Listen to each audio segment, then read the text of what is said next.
For us at Menopause Support, and more widely in the sort of menopause arena, when we talk to particularly healthcare professionals, what they're often finding is that it's actually the psychological symptoms that are often the ones to come along first. And that's certainly our experience.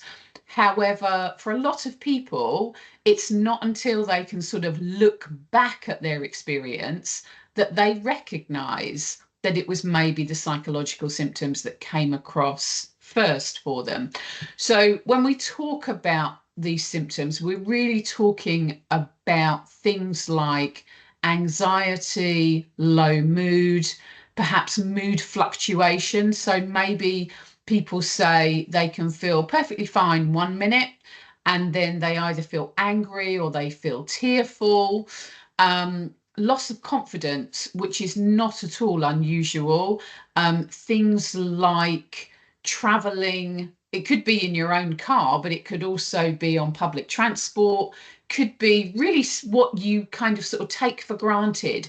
Things like going to the supermarket can be really challenging if your confidence is affected.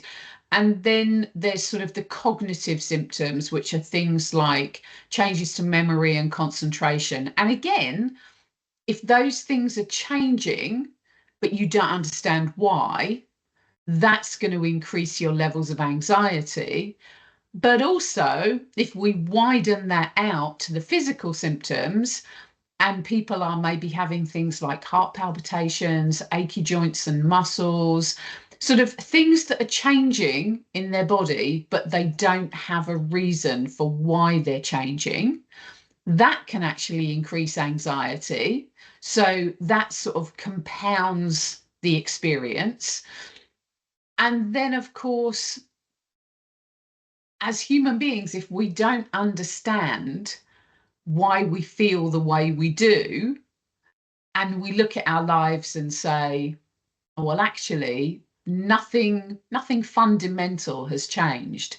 Everything is the same, but I feel different.